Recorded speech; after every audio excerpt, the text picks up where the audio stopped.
નમસ્કાર દર્શક મિત્રો, આપણે નિહાળીશું સિટી લાઇન ન્યૂઝ ચેનલમાં આજના મુખ્ય સમાચારો. મુખ્યમંત્રી શ્રીના હસ્તે ખેડ બ્રહ્મામાં 10 કરોડની નવી જનરલ હોસ્પિટલનું પ્રજાર્પણ. પ્રદીપસિંહ જાડેજા શક્તિપીઠ મહાકાળી યાત્રાધામ પાવાગઢની મુલાકાતે. જિલ્લા કક્ષાની કરાટે ચેમ્પિયનશિપ યોજાઈ. દાણી લીમડામાં રિઝર્વ પ્લોટ ખુલ્લો કરાયો. Cycling for green Ahmedabad. RH Kapadia new હાઈસ્કૂલે સ્વતંત્ર દિવસની ઉજવણી કરી. મુખ્યમંત્રીશ્રીના હસ્તે ખેડ બ્રહ્મામાં 10 કરોડની નવી જનરલ હોસ્પિટલનું પ્રજાર્પણ. મુખ્યમંત્રી શ્રીમતી આનંદીબેન પટેલે વન વિસ્તારમાં આજીવિકા માટે કાર્યરત વન મંડળીઓની માતા બહેનો અને તેમના બાળકોની આરોગ્ય સુરક્ષા રસીકરણ તપાસણી માટે વન વિસ્તારમાં મંડળીઓના સ્થળે આરોગ્ય કેમ્પ યોજવાની પ્રતિબદ્ધતા વ્યક્ત કરી હતી. મુખ્યમંત્રી શ્રીએ આદિજાતિ ક્ષેત્ર ખેડ બ્રહ્મામાં ₹10 કરોડના ખર્ચે નવનિર્મિત જનરલ હોસ્પિટલના લોકાર્પણ અવસરે સંબોધન કરી રહ્યા હતા.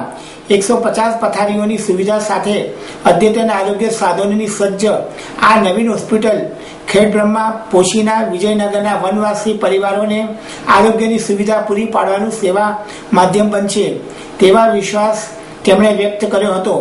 મુખ્યમંત્રીશ્રીએ કહ્યું હતું કે રાજ્યના દરેક જરૂરતમંદ નાગરિકોને વિશેષતઃ માતા બહેનો અને કુપોષિત બાળકોની ગંભીર રોગની સારવાર વિના મૂલ્યે આપવાનું આરોગ્ય સેવા અભિયાન રાજ્યવ્યાપી બનાવ્યું છે. શ્રીમતી આનંદીબહેન ને વન બંધુઓને આ આરોગ્ય સેવા સુવિધા સાથે 73,000 વનવાસીઓને જંગલ જમીનના હકો મહેસૂલી નોંધમાં ઉમેરી 7/12 ઉતારામાં નામ નોંધણી વારસાઈ હકો તથા પતિ પત્ની બેયના નામ આવી જંગલ જમીન હકમાં દાખલ કરવાનો રાજ્યવ્યાપી પ્રારંભ ખેડ બ્રહ્માથી કર્યો હતો. આ પ્રસંગે વન વિભાગના લાભાર્થીઓને ₹35 લાખની સહાયના ચેકો મુખ્યમંત્રીશ્રીના હસ્તે અપાયા હતા. જ્યારે આરોગ્યલક્ષી ECG કીટ તથા વનવાસીઓને અધિકાર પત્રો પણ અપાયા હતા. આ પ્રસંગે ખેડ બ્રહ્મા તથા સાબરકાંઠા જિલ્લાના વિવિધ સંગઠનો, સેવાભાવી અને શૈક્ષણિક સંસ્થાઓ દ્વારા મુખ્યમંત્રી શ્રી કેળવણી નિધિમાં ચેક અપાયા હતા. તમારી આરોગ્યની ચકાસણી કરીને તમને કોઈ રોગ છે કે નહીં એ પણ જોઈ લેશે. અને આજે મને કહેતા આનંદ થાય છે કે વનમંડળીની એના પરિવારોની આજે ચકાસણી થઈ, કેમ્પ કરવામાં આવ્યો જેમાં 715 બહેનો અને બાળકો આની અંદર આવ્યા, કેમ્પની અંદર આવ્યા, ચકાસણી થઈ અને એમાંથી 13 વ્યક્તિઓ ગંભીર બીમારી વાળી નીકળી અને 3 જેટલા બાળકોને પણ હાર્ટનો પ્રોબ્લેમ હતો, હૃદયનો પ્રોબ્લેમ હતો. અને એટલે આ 13 અને 3 એમ કરીને 16 વ્યક્તિઓને અમદાવાદની સિવિલ હોસ્પિટલની અંદર રિફર કરી દેવામાં આવ્યા છે કે જેથી કરીને બહેનો અને ભાઈઓ અને બાળકો બચી જાય. બહેનો, મને સૌથી વધુ કામ કરવાનો આનંદ આવતો હોય તો પહેલો મારા બાળકોનું ધ્યાન રાખવાનું, એમના શિક્ષણની વાત કરવાની હોય છે. બીજો આનંદ આવે છે મહિલાઓની મુશ્કેલીઓનું નિરાકરણ કરવાનું હોય છે. પ્રદીપસિંહ જાડેજા શક્તિપીઠ મહાકાળી યાત્રાધામ પાવાગઢની મુલાકાતે. ગુજરાતના પવિત્ર ધામના વિકાસ માટે રાજ્ય સરકાર કટિબદ્ધ છે. રાજ્યના મુખ્યમંત્રી શ્રીમતી આનંદીબેન પટેલના નેતૃત્વ હેઠળ સર્વાંગી વિકાસ અંતર્ગત રાજ્યના યાત્રાધામો અને પ્રવાસન સ્થળોને લોકોની પાયાની સુવિધાઓ સગવડો ઊભી કરવામાં આવી રહી છે. ગુજરાતમાં શ્રદ્ધા અને આસ્થાના અનેક કેન્દ્રો આવેલા છે. આ બધા સ્થળોએ ગુજરાત, દેશ અને વિશ્વભરમાંથી અનેક લોકો દર્શનાર્થે આવે છે. આ સ્થળો પર પૂરતી સુવિધાઓ માટે રાજ્ય સરકારે પૂરતું નાણાકીય ભંડોળ ફાળવ્યું છે. કાયદો અને ન્યાય તંત્ર, દેવસ્થાન યાત્રાધામ વિકાસ રાજ્યમંત્રી શ્રી પ્રદીપસિંહ જાડેજાએ પંચમહાલ જિલ્લાના પ્રસિદ્ધ શક્તિપીઠ મહાકાળીના યાત્રાધામ પાવાગઢની મુલાકાત વેળાએ ઉપર મુજબ જણાવ્યું હતું. આ પ્રસંગે માહિતી આપતા મંત્રીશ્રીએ જણાવ્યું હતું કે વર્ષે દહાડે 20 લાખથી વધુ યાત્રાઓ પાવાગઢના દર્શનાર્થી આવે છે. આ માટેની પાયાની સગવડો અને પવિત્ર સાથે નયનરમ્ય વાતાવરણ મળી રહે તે માટે ₹80 કરોડના માસ્ટર પ્લાનને મંજૂર આપવામાં આવ્યા છે. તે સાથે રાજ્યના બીજા એવા શક્તિપીઠ અંબાજીના વિકાસાર્થે ₹150 કરોડથી વધારે અને દ્વારકાના વિકાસાર્થે ₹80 કરોડથી વધારે ખર્ચ યાત્રાઓની પૂરતી સુવિધા ઉપલબ્ધ બનાવવામાં આવશે. ઉલ્લેખનીય છે કે ચાલુ વર્ષે પંચમહાલ જિલ્લાના પાવાગઢ, ચાંપાનેર સહિત જાંબુઘોડા અને ઘોગંબા તાલુકા સરહદે આવેલા પોયલી ગામના હાથણી માતા ઘોગ સ્થળ અને ગરમ પાણીના ઝરણાઓની સ્થળ ટોવાના વિકાસ માટે ₹10 કરોડની ફાળવણી રાજ્ય સરકારે કરી હતી. ગુજરાતના આ શ્રદ્ધા કેન્દ્રો અને આસ્થા કેન્દ્રો ઉપર વિશ્વભરમાંથી લોકો દર્શનાર્થે અહીંયા આવે છે. ગુજરાત એ પવિત્ર યાત્રા ધામોનું રાજ્ય છે. જિલ્લા કક્ષાની કરાટે ચેમ્પિયનશિપ યોજાઈ. બનાસકાંઠાના જિલ્લાના પાલનપુર ખાતે વિદ્યા મંદિર સંકુલમાં કેન્દ્રીય ગૃહ રાજ્યમંત્રી હરિભાઈ ચૌધરીની ઉપસ્થિતિમાં જિલ્લા કક્ષાની કરાટે ચેમ્પિયનશિપ સ્પર્ધા યોજાઈ હતી.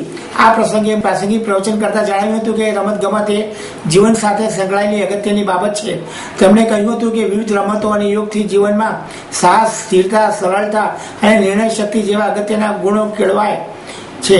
બાળકોને અભ્યાસની સાથે સાથે રમત ગમત જેવી પ્રવૃત્તિઓમાં પણ ભાગ લે તો તેનો આંતરિક વિકાસ સરસ થાય છે અને આત્મવિશ્વાસ સાથે તે ઉજ્જવળ કારકિર્દી બનાવી શકે છે.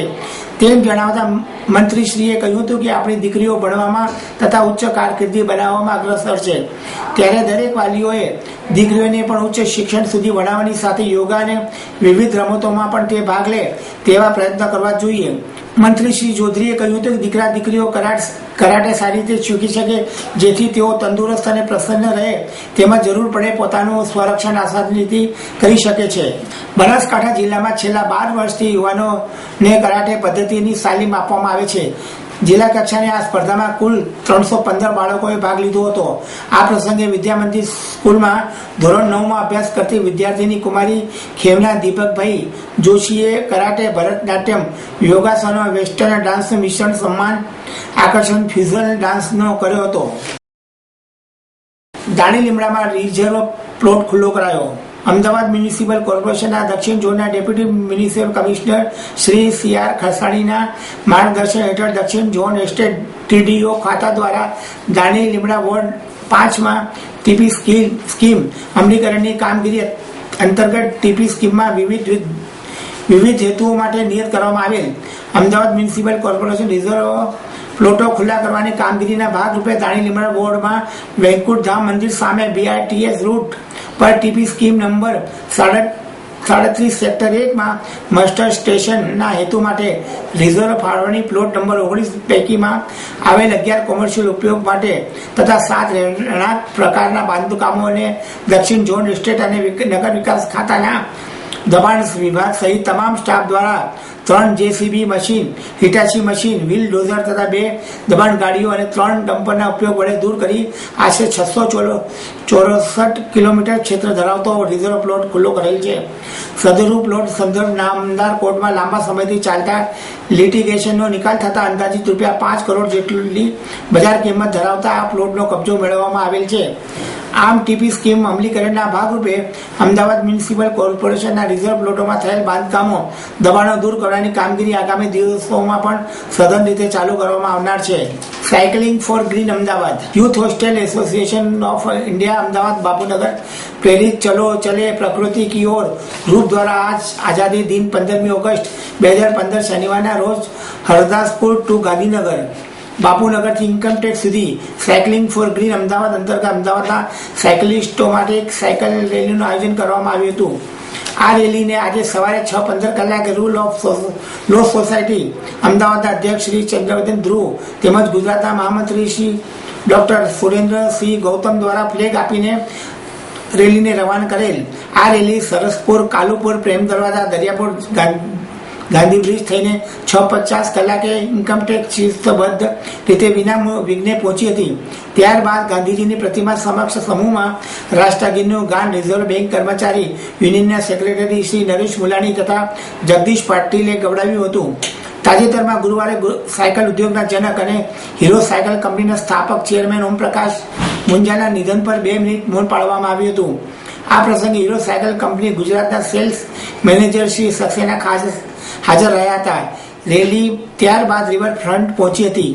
ત્યારબાદ નાસ્તો કર્યો અને ત્યાં ભાઈ ભાઈ પ્રેમ અને ગુજરાતના પોપ સિંગર શ્રી અરવિંદ વેગડા એ દેશી રોક સિંગ ગવડાવ્યું. સૌ કોઈ સાયકલિસ્ટોને મોજમાં લાવી દીધા હતા. અંતે સાયકલ ચલાવીને થાક્યા, સૌ ભૂખ્યા થઈને તૂટી પડ્યા, પણ બટાકા પૌવાનો નાસ્તો કર્યો. બાદમાં હાઈકોર્ટના નિવૃત્ત ન્યાયમૂર્તિ તથા રૂલ ઓફ લો સોસાયટી ગુજરાતના અધ્યક્ષ ડી.આર. વ્યાસ સાહેબ, શ્રી ચંદ્રવદન ધ્રુવ તેમજ અરવિંદ વેગડાના હસ્તે સાયકલિસ્ટોને સેલ્ફી સર્ટિફિકેટ આપવામાં આવ્યા હતા. તેમજ રૂટે રેલી સિદ્ધબદ્ધ રીતે 9 કલાકે બાપુનગર પહોંચી હતી. આ રેલીને સફળ બનાવવામાં જેમનો શ્રેય છે તેવા Shri Ganesh cycle, Shri Sharda xerox, Shri Ganesh sign, મહેમાન શ્રી ફોટોગ્રાફર મિત્રો શ્રી અરુણ બોરડ, શ્રી વિક્રમ પટેલ, પારેવડા ગ્રુપના એસ્કોર્ટ મિત્રો તેમજ સાયકલિસ્ટોનો યુથ હોસ્ટેલના સેક્રેટરી મુકેશ પડસાલા તથા ઇવેન્ટના કોઓર્ડિનેટર મુકેશ પાટીલ અંતરપૂર્વક આભાર વ્યક્ત કર્યો હતો. આર.એચ. કાપડિયા ન્યૂ હાઈસ્કૂલ સ્વતંત્ર દિવસ ઉજવાયો. સેટેલાઇટ સ્થિત આર.એચ. કાપડિયા ન્યૂ હાઈસ્કૂલે પણ અજોડ રીતે સ્વતંત્રતા દિનની ઉજવણી કરી હતી.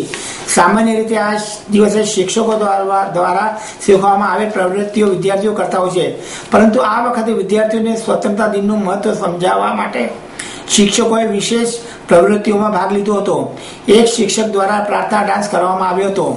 પ્રાર્થના ગીત શિક્ષકોનો એક જૂથે વંદે માતરમ ભૂમિ ગીત ગાયું હતું. પિંગાલી વેંકૈયાએ આપણા રાષ્ટ્રધ્વજ ડિઝાઇન કર્યો હતો. આજના પ્રસંગોમાં તિરંગાનું મહત્વ વિદ્યાર્થીઓને સમજાવ્યું હતું. કેસરી રંગ હિંમત અને ત્યાગનું પ્રતીક છે. સફેદ રંગ પ્રમાણિકતા, શુદ્ધતા, શાંતિ, સ્વચ્છતા અને જ્ઞાનનું પ્રતીક છે. લીલો રંગ વિશ્વાસ અને ઉત્પાદકતા, પ્રગતિ અને દેશભક્તિનું પ્રતીક છે. અશોક ચક્રમાં 24 લાઈન છે જે વિકાસ અને આપણે સતત આગળ વધતા રહેવું જોઈએ તેના સંકેત આપે છે. વિદ્યાર્થીઓએ સામૂહિક રીતે આપણા દેશના વિકાસમાં મદદરૂપ થવાની પ્રતિજ્ઞા લીધી હતી. બધી જ શિક્ષિકાઓએ કેસરી, સફેદ અને લીલી સાડીના ડ્રેસમાં સજ્જ હતા. તેમણે કાશ્મીર, આસામ, બંગાળ, તામિલનાડુ, મહારાષ્ટ્ર અને ગુજરાત જેવા રાજ્યના પ્રતીક સમાન ત્યાંની પ્રખ્યાત પદ્ધતિઓમાં સાડીઓ પહેરી હતી.